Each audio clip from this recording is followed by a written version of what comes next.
Hello there guys, it's Kevin here, back in another video, and today I'm going to do What If My Hero Academia After Super Part 18. Hope you enjoy it. So last part don't need any recap because it only covers the date between Deku and Bra, and both of the Galactic Patrol and the Frieza Army know about a power level around 1 million on Earth, and both sides are searching for who have that power level. So if you want to know what exactly happened, click on the I button right here. So with that video intro.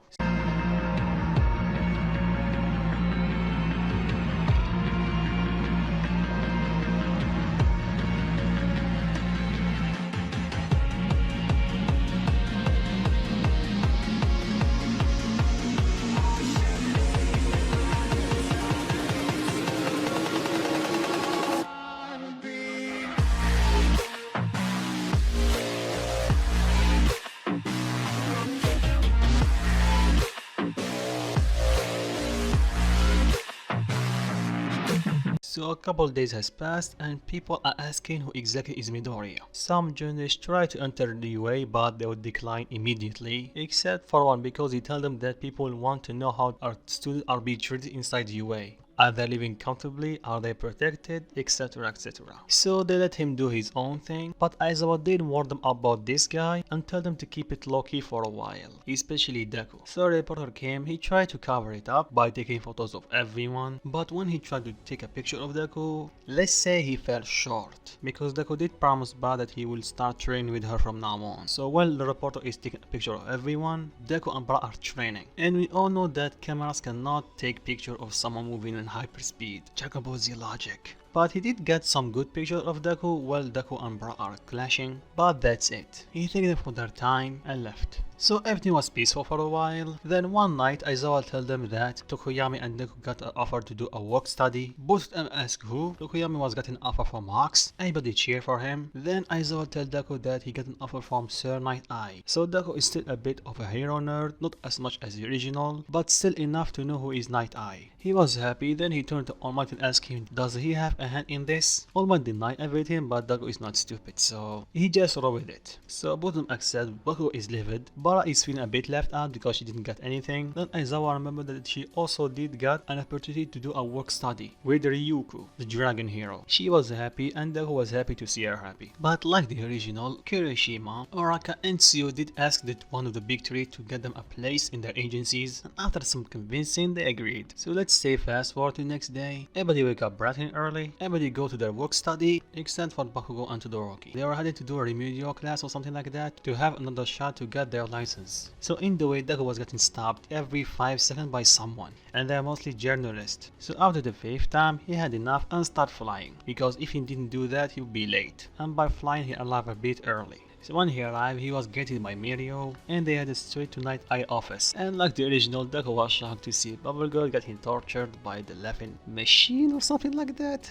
I don't know. So after Nighteye saw them, he stopped the machine and welcomed Deku to his agency. And this time, no laughing test because he's not King Kai. So they start talking, then the topic of the Heisei group was brought up. Nighteye explained with detail they are going after Shisaki, and they are suspecting that he have a connection with the rising of the quirk drug. So their mission is to investigate him. Deku asks him, so what should we do? Nighteye tells him, you kids will do nothing. Me and Bubble Girl will survey the Heisei group headquarters, and you two will do some patrol. But don't let your guard down because it's just a normal patrol. You don't know what will happen. And I think you already know what happened when you let your guard down, right Midoriya? Deku remembered the night where Bra almost died, so he nodded. So he wished them good luck and they split. In the way, Mirio started talking to Deku and telling him what is his hero name. Deku explained that he have a joint name with Bra, the Saiyans. Mirio told him this is a weird name. How did you think of it? Deku explained that Saiyans are the long dead race that lived on Earth a long time ago, and they were the Earth protectors, so he thought that's a cool name, so he took it. Then Deku asked him about his name, and he explained that he wants to save at least 1 million people, at least to start with. So both of them have goals to save people, but their conversation was interrupted by Eri bumping into Deku. Deku apologized and told her if she's okay. At the second he tried to touch her, she was scared. Deku sees that and tells her, are you okay? Then Deku saw her bandage on her arm and legs. Then they hear the voice, and Deku started feeling a dark, sinister aura.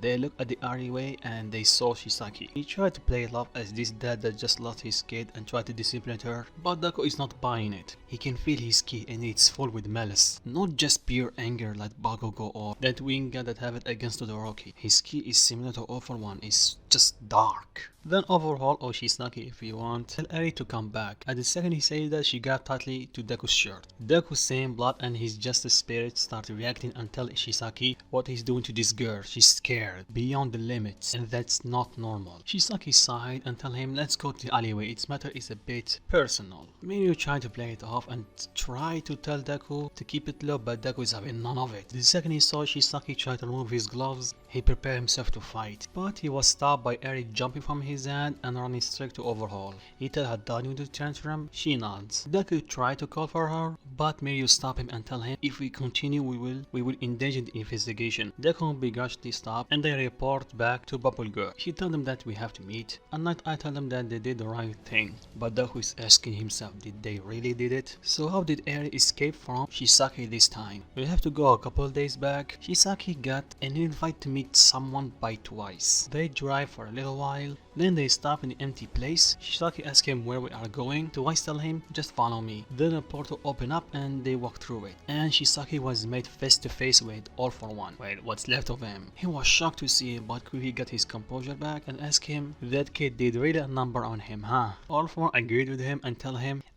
that quirks are getting stronger each generation and they need to figure out a way how to deal with it. Shisaki's ears perk up and tell him I'm listening. All For One suggests a partnership between them where both sides will win. Shisaki will get all the information that he needs on quirks and the help of his private doctor, so he can progress on his project much faster. Shisaki was shocked and tell him how does he know? All For One tell him after living this long you will learn to have ears and eyes everywhere. But I don't know the full details of your plans, so care to share? Shisaki explained that he have the method to create a bullet that can erase quirk, but for now it's only in test phase and can only erase or stop a quirk for few minutes. But he's sure if he get a bit more time he will be able to create a bullet that can erase someone's quirk completely. Often think for a second and tell him and how we were able to create this bullet. Shisaki was hesitant but seeing everyone in this state and he know doing a partnership with him will get him access to the best equipment in this world, so he tell him that he have this kid that have a quirk that let him rewind anything that is alive. So by using her blood he was able to create this bullet. Then All For One tell him so you are using a quirk to destroy the quirks. Genius. Overhaul thanking for the compliment. Then All For One tell him so here's the deal. I want you to use that kid's power on me. I want you to rewind me back by 7 years. Overhaul tell him that's reasonable, but what will tell me that you will not betray me and take the kid? All For One tell him you can use your quirk on me if I try to betray you. Overhaul tell him you have a deal. So him and Toas were taken back to the car and they drove back where they met. And after he arrived home, he took 2 days to get Eri ready. He called All For One and arranged a meeting. So when they met each other, Eri was terrified from All For One.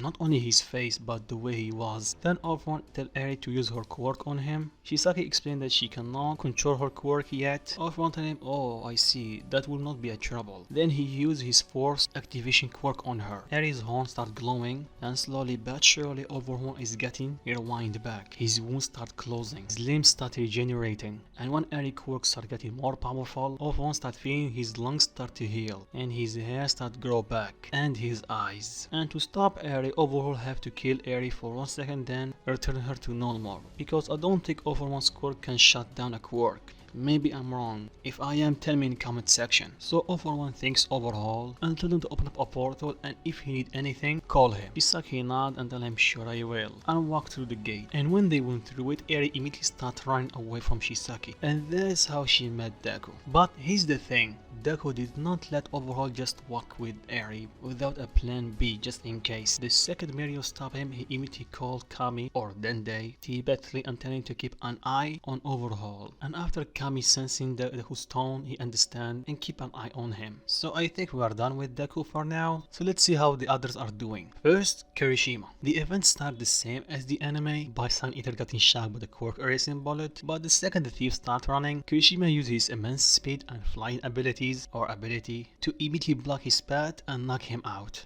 before he can even use the quirk boost. So it's almost the same as the anime without having Kirishima moment. Well, he did, but not as much as the anime. And Fight congratulated him, and they were able to find the bullet that bounced off his head while protecting Sign Eater. So let's go to Bra and Oraka and Sue. Let's continue. So we start off the same with two giant fighting, but this time not only Nijiri but Bra was there. Both to use a compound attack to stop both of the villains, with Bra heavily holding back. And Oraka and Sue do their own thing with their ultimate technique, only this time to stop one of the giant because the other one is getting handled by Bra. When I mean handled, she just one punch him. Then Yuriko will tell them that a good job and tell them maybe they need them in the next mission. They ask her what mission and she tells them that they will know soon enough. So everybody returned home and they saw the news with Kirishima and Bra, Oraka and Sue. Everyone is happy for them, but Deku is a bit down. Bra walked to him and tell him what's wrong. He tell her that he just having some problem with his work study, but nothing to worry about. Bra nod and tell him if he need to talk she will be here. Deku thank her. So everybody start chilling for a while. Then Aizawa sent them to their rooms, but Deku could not sleep. In middle of the night while everybody is sleeping, he flies straight to the lookout and Kami was waiting for him. Deku asked him, so did you do what I told you? Kami nods, he grabbed Deku and they teleport close to the Hisaikai headquarters. Then he told him that Eri is kept here and put a direction at the door. But that's it. Then Deku closes his eyes and starts sensing her ki. He's getting better at this and he did memorize a bit of her ki, so. And plus it's easy to locate someone's ki while he's surrounded by evil ki, so. He starts sensing and he found her just beneath them. Kami tell him they're underground. I think they have a secret lair or something like that. They did have one on Namek just in case they're planning to get attacked once again, so. He's quite familiar with this situation. Then he asks Deku what he's going to do. Deku tell him, for now I cannot do anything. I just have to let this investigation go on and hopefully they will save her. Then Kami tell him, and if they don't, Deku look at him and tell him, you already know what I will do. You have trained me for it. Kami tell him, thought so. I think that's enough. Let's return you to the dorms before anyone can notice because they can sense ki, remember. Especially All Might and your girlfriend. Deku nod, then Kami teleport both of them to the dorms. He wish him good luck and he teleport back to the lookout. And luckily no one noticed him, they are sound asleep. But Deku start thinking, what does Overhaul do with that kid? Is she actually his daughter? But all these questions don't have any answer for right now. But he will know the truth soon enough. And I think I'm going to stop it right here. So what do you think, guys? How will Deku react to know that Overhaul is just using Eri as a you know what? And how this arc would play with All for One still in the picture? Leave your thoughts in comments down below, and if you like it, drop a like, and like always guys, peace.